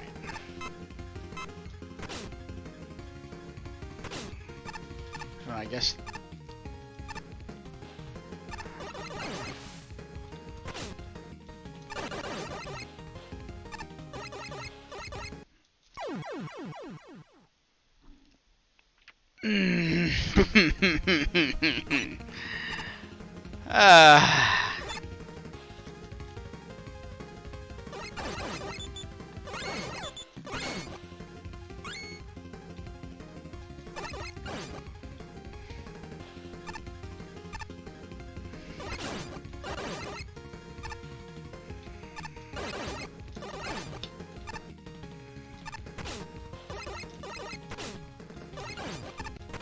Oh, screw this.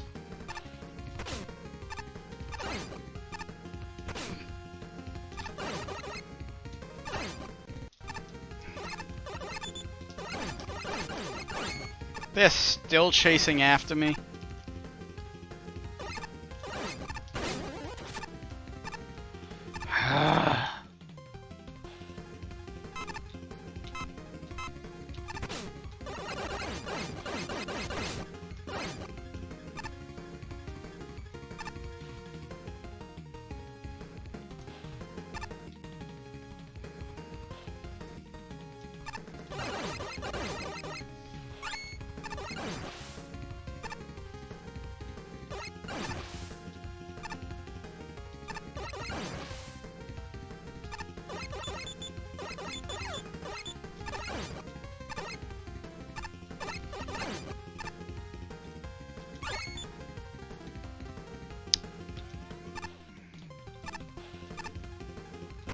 Yeah, screw this.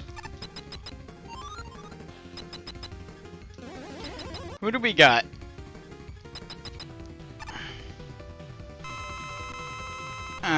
Okay.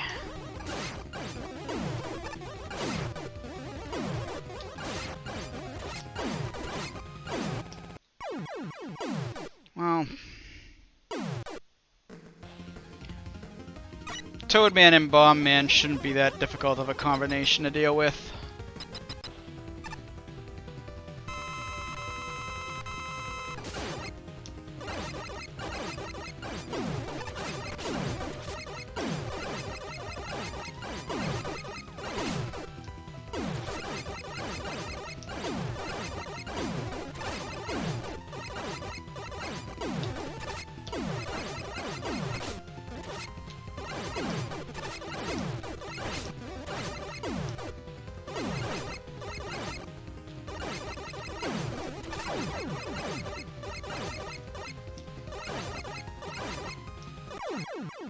There we go.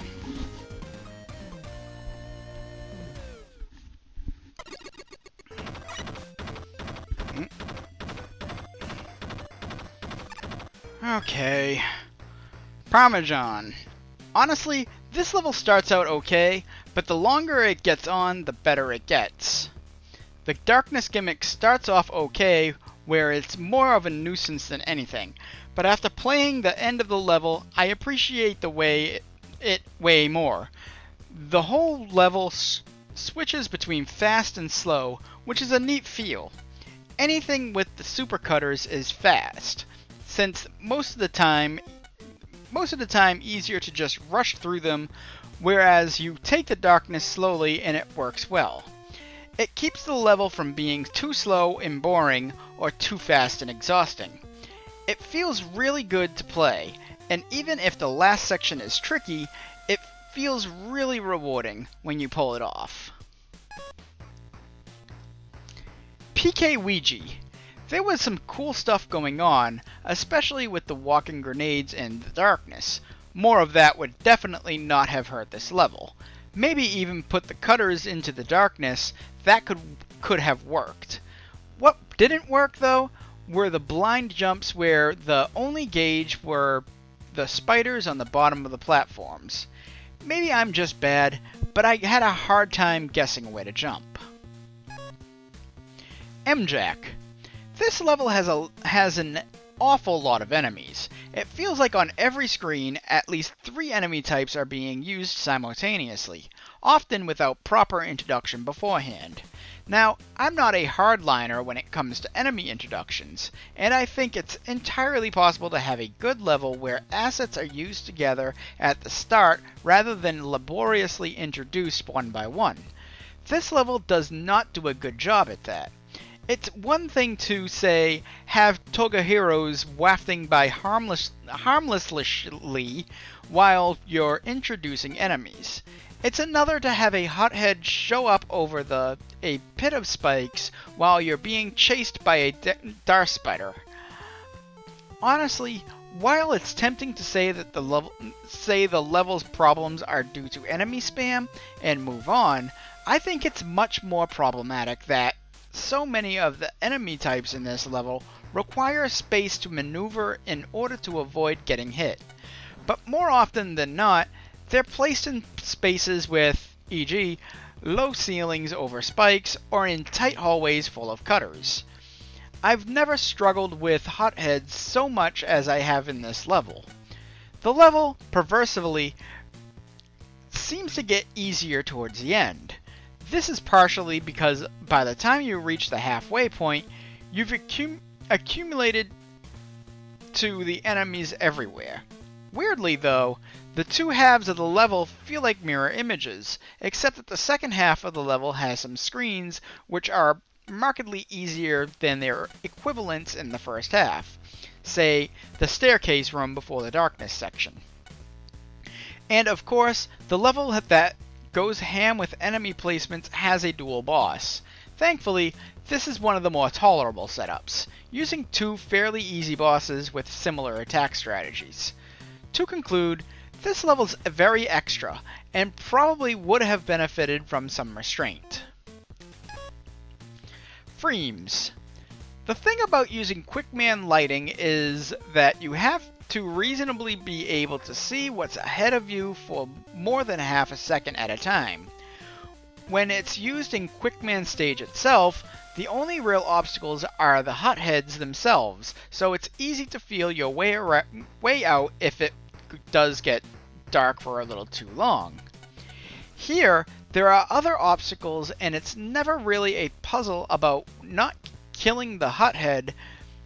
They're almost always positioned right in your way, so the lights are going to go out and you just kinda have to deal with that. Though, I did like how later on you started using other means such as spiders to have to tell where the floors were. Meanwhile, certain rooms felt way too crowded with enemies. The supercutters' placements are more obnoxious than anything else, And there's really nothing fun about fighting two bosses in a cramped room. On the bright side, the stage length was healthy, and I do appreciate some of the ideas used, such as the grenades turning on lights for a brief moment. Some problems to iron out here and there, but there's definitely a solid foundation here. Alright, that's not going off anymore. Yeah, I didn't know how I felt about the last darkness room in this stage. I didn't realize until a couple of times after dying that the spiders were actually letting me know where the floors were, so maybe not blow them away as soon as they appear on screen. That, and there was some nasty areas where there were just spots where you'd just fall into spikes with no warning whatsoever. The one spot in particular where you had to shoot the grenade from way afar the room in order to see what was coming. That wasn't good design. That was annoying. The level also felt very enemy spammy. Not nearly as bad as some of the Megaman 2 introductions, and to be honest, none of these levels were as bad as some of the Megaman 2 inductions. So maybe people were learning that enemy spam isn't necessarily fun? Sorry, Duvio. But anyways, I think we're gonna call it there. We're halfway through tier 8, and we've been going for 2 hours. I am not gonna pull another three hour stream like I did last night. And so I'd like to thank everybody for watching, and I will see you all next time.